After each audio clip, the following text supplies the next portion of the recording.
最近比特币连跌5天，市场又开始集体悲观，价格下跌真的等于市场崩了吗？这里是加密阿尔法，今天我们来继续更新一下比特币行情。我们来到比特币的盘面，先看周线。周线的话，今天是周五了，本周要马上收周线了，大概率会收一个十字星，结合前面两个，一个阴线，一个阳线。那这个十字星其实预示着空头趋势继续延续。那其实比特币最近呢，在周线级别一直在走下台阶，也就是下跌的动作，震荡上行，跌破之后呢，继续下跌，然后又是一个震荡上行。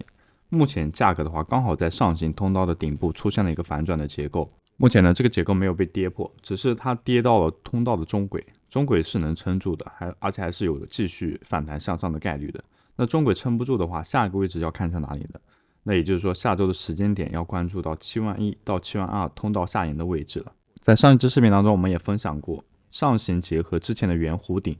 似乎有一点跌破圆弧顶的颈线之后，回踩颈线确认压力的感觉。那压力确认之后呢，大概率还是会继续往下走的。那我们来到圆弧顶下跌，这个目标位可能会落在73000左右的位置。那这样一个走势是建立在颈线位置不能突破的情况下。那如果颈线位置突破呢，这个下跌趋势呢也许可能会被打破。那这个上升通道的作用力呢又会重新启动，又会在这个通道里面继续震荡上行。但是继续向上这种情况呢可能会比较难，因为上方有大量的抛压的聚集。我们再来看一下比特币已实现盈亏比率，这是一个30天的平均图。根据这个图，我们可以看到指标的30日均线已经从2月份的低点，比特币反弹到82000这个高点的时候呢，就意味着指标飙升到 1.8， 也就意味着获利了结的价值呢就已经达到亏损割肉价值的 1.8 倍。短期获利盘抛售，但是买盘又不足，只有买盘继续进场，比如说 ETF 资金持续买入，价格呢才有希望就继续回升。历史上过去几次大级别牛市启动之前，这个值大概都是站在2以上哦。那回到盘面，接下来这段时间里呢，大概率是以横盘震荡消耗抛压为主，所以说这一波反弹呢，大概率是一个下跌路上的一个中继。我们再来看一下 Coinbase 比特币溢价指数，比特币溢价指数在最近的反弹当中呢，溢价指数是在走负的，那也就证明美国的散户呢是极度恐慌要抛售的，都把 Coinbase 的价格变成负溢价了。由此可见，散户是一个持续抛售的状态，他们的抛压还没有被彻底消耗完。我们来到清算地图，可以看到75000到76000这一坨呢，也是有大量流动性存在的，所以主力呢是非常有动力去往下收割这一波。尽管悲观的消息充斥着这个视频，但从链上的筹码分布来看，其实并没有那么悲观。我们先来看看这一张长期持有者净持仓变化，这个指标很简单，就是看过去30天长期持有者的筹码是在增加还是减少。只要它在0轴上方，就代表长期持有者还是在净增加；如果跌到0轴下方，就代表长期持有者开始减持。那现在呢，很明显在0轴上方，也就是说，虽然币价在跌，但长期持有者呢不但没有集体松手，他们的筹码还在增加，这很关键。因为真正可怕的下跌不是价格连续跌了5天，而是价格下跌的同时呢，老钱也开始逃命。但现在链上看到的不是这个剧本，现在比较像是市场正在洗盘，把那些意志不坚定的短线筹码洗下车。那究竟是不是在洗盘呢？我们看一下短期持有者的变化情况就比较清楚了。你看，在币价下跌的过程当中，短期持有者的供给是下降的，这代表什么？代表近期进场成本比较靠近现在的价格，心态比较容易炸裂的人正在被市场逐步洗出去。讲白一点，就是短线的人下车，长线的人接手。这是每一轮行情里面比较常见的事情，因为市场不可能让每个人都舒舒服服的上车，尤其是在大行情真正走出来之前。通常都会先来一段很磨人，随时会跳车的洗盘。即使链上数据告诉我们，表面上大家都在慌，背后的筹码其实还稳，但这里还有一个显著的问题，就是长期持有者没有减少，听起来是好消息，可是我们还要确认一件事情，那就是真正躺很久的老币有没有突然醒过来。因为如果市场真的进入到大逃命的模式，你通常不会看到短期持有者在卖，你还会看到很多老币，也就是老的巨金地址，他们也会动起来。这个时候我们可以看这样一个指标，这个指标不用想太复杂，你可以把它理解成为越久没动的 BTC CDD 指标突然被移动，那这个指标就会变高。如果 CDD 突然爆冲，代表很多老筹码被翻出来，这通常不是一件什么好事，因为老币移动的话，市场就会开始紧张，他们会开始纠结这些老钱是不是要准备卖了。那如果币价下跌 CDD 并没有同步爆冲，那就代表着至少目前没有看到大量老币集体苏醒翻出来逃命的画面。讲完了技术面指标，我们再来看一下宏观面信息啊。宏观面信息宣称啊，每一协议草案、最终草案啊，内容包括在所有战线实现停火。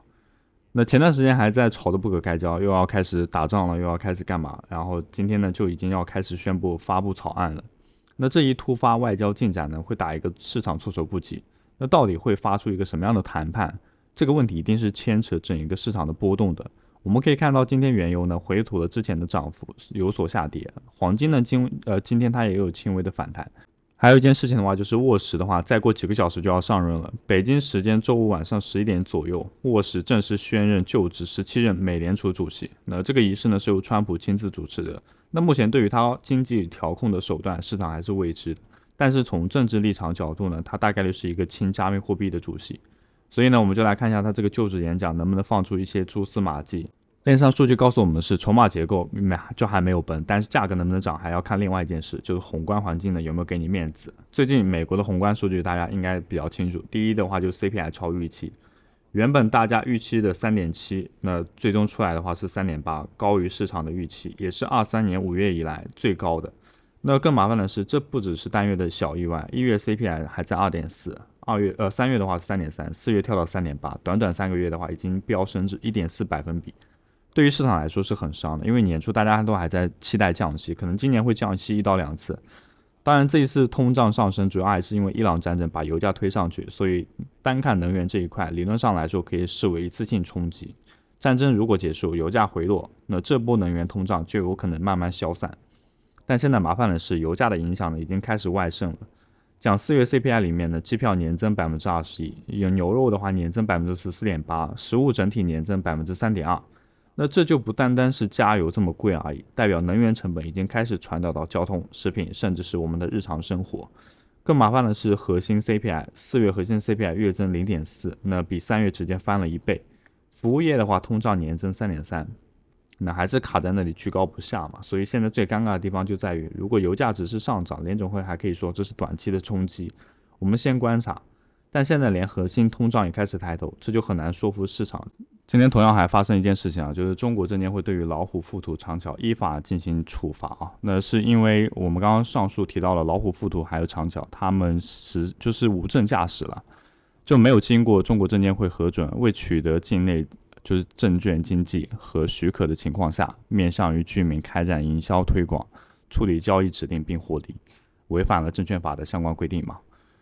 那对于我们加密行业来说有什么影响呢？表面上来看，这是传统证券领域的监管工作，但由于这3家券商，尤其是富途和长桥，那近年正在大力布局 Web3 和加密资产业务，这一处罚的话，会对加密行业产生以下几点重要的影响。那第一呢，就是倒逼券商将 Crypto 业务彻底离岸化和去内地化。然后第二点是香港加密市场的合规化进程将面临更加严厉的风控。第三呢，短期内资金流入的通道会受到心理的挤压。第四点就是促使传统券商加速海外，如东南亚、中东的 Web3 布局。讲到这里，使用我们视频下方交易所注册链接进行注册，永久享受到最高手续费减免，还有众多新人福利。近期仍在坚持 OKX Sport 的小伙伴可以使用我们的专属减免优惠码，这样刷交易量可以有效避免不必要的损耗。如果还没有 Get.io 的账户，可以使用我们的注册链接，这是我们为大家准备的福利。在注册的时候，记得绑定一下我们的专属邀请码，这样你可以获得 20% 的终身手续费返还。Bybit 交易所现在新用户注册满手优拿到爽，一鱼多吃福利多。也可以关注一下我们在币安广场的账号。同样，如果自己在玩币安广场，多进行积极的发帖和互动。为什么呢？因为币安广场内置的一些空投活动，通过简单的参与，比如说转发帖子、关注，然后以及是发内容和文章，都可以得到相对应的积分。那这些积分的话，都是他给到奖励的凭证。在做这些任务的时候呢，也不要忘记我们阿尔法指标平台每日签到和观看视频。这些积分的话，都是空投简要的唯一要素。我们正在积极推动空投